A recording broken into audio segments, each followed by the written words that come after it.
السلام علیکم ورحمۃ اللہ وبرکاتہ۔ بسم اللہ الرحمن الرحیم۔ اسلامک کہانی میں آپ کو خوش آمدید۔ ایک سجدہ جس نے کایا پلٹ دی۔ وزیر آباد اور مسجد وزیر خان کا نام کسی پاکستانی کے لیے اجنبی نہیں، لیکن اس شہر اور مسجد کو بسانے اور بنانے والے نواب وزیر خان کے حالات سے شاید بہت کم لوگ آگاہ ہوں گے۔ نواب وزیر خان کا اصل نام علیم الدین انصاری تھا۔ وہ پنجاب کے ایک معمولی سے گاؤں میں، جو وزیر آباد کے قریب ہی واقع تھا، ایک معمولی درجے کے حکیم تھے۔ اس گاؤں میں اور بھی حکیم موجود تھے جن کی حکمت حکیم صاحب کے مقابلے میں خوب چلتی تھی، اس لیے وہ خوب خوشحال تھے۔ حکیم علیم الدین بے حد متقی، قناعت پسند، اللہ توکل والے صابر و شاکر آدمی تھے، جو کبھی اپنی مسرت اور تنگ دستی اور اپنی ناقدری پر جلتے کڑتے نہیں تھے، بلکہ اسے مولا کی مرضی سمجھتے ہوئے ہر دم اللہ کے شکر گزار بنے رہتے تھے۔ حکیم صاحب کی بیوی اس صورتحال پر ہمیشہ شاکی رہتی، ان سے لڑتی جھگڑتی اور اکثر ان کی کتابیں اٹھا کر گھر سے باہر پھینک دیتی کہ کیا فائدہ تمہاری اس حکمت کا جو گھر کا چولہا بھی نہ جلا سکے۔ نیک دل حکیم صاحب جواباً بیوی سے الجھنے کے انہیں صبر و شکر کی تلقین کرتے، اچھے دنوں کی امید دلاتے جو آ کر ہی نہ دے رہے تھے۔ ایک مرتبہ حکیم صاحب کے گھر میں کئی دنوں تک چولہا نہ جلا، ان کے خاندان پر فاقے گزرنے لگے اور ان کی بیوی کے تانے دراز ہوتے گئے، تو حکیم صاحب شدید آزردگی کی حالت میں گاؤں کی مسجد میں جا کر بیٹھ گئے۔ وہاں انہوں نے نماز عشاء ادا کی اور گھر جانے کے بجائے وہیں رک گئے۔ نماز تہجد کے وقت انہوں نے اٹھ کر وضو کیا، نماز ادا کی اور اللہ کے حضور سجدہ ریز ہو کر رونے گڑ گڑانے لگے کہ بار الہی، میری ایسی ناقدری کیوں ہو رہی ہے؟ میں ایسی قدر شناسی کا شکار کیوں ہوں؟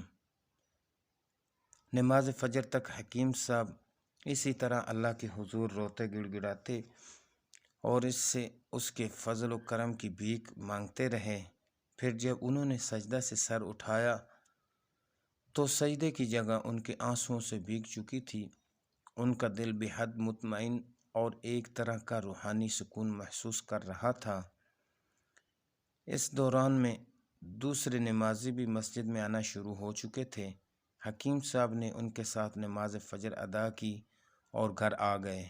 انہوں نے سوچا تھوڑی دیر سو لوں، پھر جا کر اپنا مکتب کھولوں گا، لیکن اس وقت گھر کے دروازے پر دستک ہوئی۔ انہوں نے جا کر دروازہ کھولا تو باہر ایک سپاہی کو کھڑے پایا۔ اس نے ان سے کہا، ان کے لشکر کا سالار شدید پیٹ درد میں مبتلا ہے، چل کر اسے دیکھ لیں۔ حکیم صاحب سمجھ گئے کہ سالار در حقیقت درد قولنج میں مبتلا تھا۔ انہوں نے ضروری دوائیاں ساتھ لیں اور سپاہی کے ہمراہ لشکرگاہ پہنچ گئے۔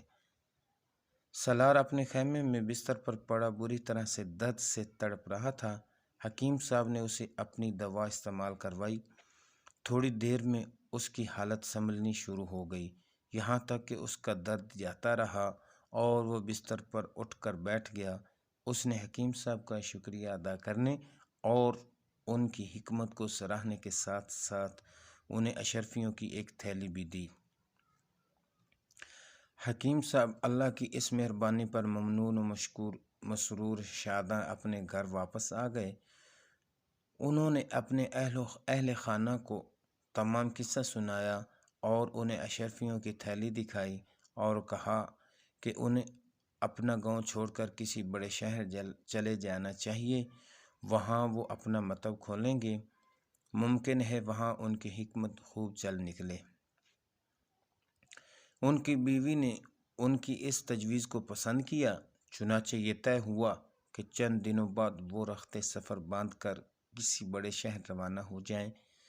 لیکن اسی شام لشکر کے سالار کی طرف سے ایک سپاہی اس کا پیغام لے کر پہنچ گیا کہ حکیم صاحب فوراً اپنا رخت سفر باندھ لیں اور اپنے خاندان کے ساتھ لشکر کے ہمراہ دارالحکومت آگرہ چلنے کے لیے تیار ہو جائیں۔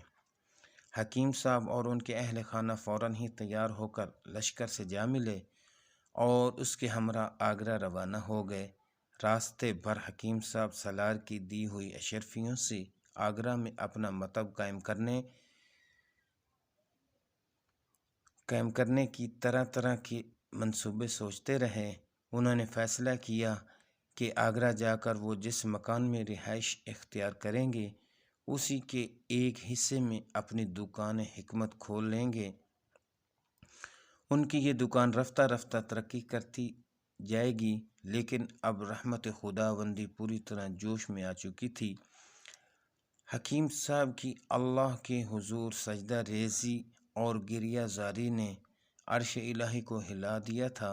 جو ہی یہ لشکر آگرہ پہنچا، انہیں اطلاع ملی کہ نور جہاں بادشاہ کی بیگم شدید عرق النساء میں مبتلا، کئی دنوں سے ہلنے جلنے سے چلنے پھرنے سے معذور بستر پر پڑی ہیں۔ شاہی اطباء اور دیگر حکماء کی دوائیں اور تدبیریں کوئی کام نہیں کر رہیں۔ یہ اطلاع پاتے ہی نووارد لشکر کا سالار شہنشاہ جہانگیر کی خدمت میں حاضر ہوا۔ اس نے اسے حکیم علیم الدین انصاری کے بارے میں بتایا، ان کے ہاتھوں اپنی شفا یابی کا واقعہ سنایا اور ان کی حکمت کی تعریف کرتے ہوئے ان سے بادشاہ کی بیگم کے علاج کی سفارش کی۔ جہانگیر پہلے ہی اپنی محبوبہ ملکہ کی علالت پر بے حد پریشان اور ہر قسم کے علاج و معالجے کے لیے تیار تھا۔ فوراً راضی ہو گیا اور حکیم صاحب کو بلوا کر انہیں ملکہ کے علاج کا حکم دیا۔ حکیم صاحب نے ملکہ کی فصد کھلوائی، فاسد خون نکالا، ضروری ادویات وغیرہ دیں، غذا اور پرہیز بتایا۔ اللہ کی قدرت سے چند دنوں کے اندر اندر بادشاہ بیگم مکمل صحت یاب ہو کر بستر سے اٹھ کر چلنے پھرنے لگیں۔ اسی مسیحائی پر جہانگیر نے حکیم صاحب کو نہ صرف بھاری انعامات و اکرامات سے نوازا بلکہ وزیر خان کے لقب سے سرفراز کرتے ہوئے انہیں شاہی طبیب کا عہدہ بھی عطا کیا۔ پھر انہیں 5000 منصب، ایک شاندار محل، نوکر چاکر، ہاتھی گھوڑے بھی عطا کیے۔ یوں حکیم صاحب کے ہاں دولت کی ریل پیل ہو گئی۔ ان کی بیوی جو پہلے ہر دم ان کی ناکام حکمت پر نالاں تنگ دستی پر شکوہ سنج رہتی تھی، اب بڑی شان کی زندگی گزارنے لگیں۔ ان کے بچے عیش و آرام سے رہنے لگے، لیکن اس کایا پلٹ کے باوجود حکیم صاحب کے عجز و انکسار، شکر گزاری، تقویٰ اور دینداری میں کوئی فرق نہ آیا۔ انہوں نے اپنا دامن ہمیشہ امیرانہ زندگی کی آلودگیوں سے بچا کر رکھا اور اپنے آپ کو نیکی اور بھلائی کے کاموں کے لیے وقف کر دیا۔ انہوں نے بے شمار مساجد، مدرسے اور سرائیں، سڑکیں اور پل تعمیر کروائے، بیواؤں اور یتاماں کے وظائف مقرر کیے۔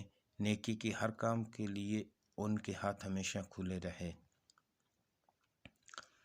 پھر جہانگیر کے بعد شاہ جہاں تخت آگرہ پر رونق افروز ہوا، اس نے بھی حکیم صاحب کی بے حد قدر افزائی کی اور انہیں 7000 منصب اور جاگیر عطا کی۔ اب حکیم صاحب کی شان و شوکت اور کر و فر میں اور بھی اضافہ ہو گیا۔ اتنے بلند مقام اور دولت کے ریل پیل کے باوجود حکیم صاحب اللہ کے احسان کو کبھی نہ بھولے اور بدستور نیکی اور بھلائی کی کام کرتے رہے۔ اس زمانے میں انہوں نے اپنے گاؤں کے قریب وزیر آباد شہر آباد کیا اور مسجد وزیر خان جیسی شاندار اور پرشکوہ مسجد تعمیر کروائی۔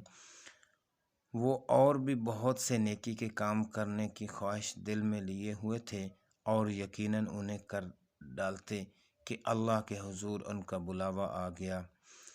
یہ ہے ایک سچے سجدے کی کہانی۔ یا رب تو ہمیں ایسے سجدے عطا فرما اور قبول فرما۔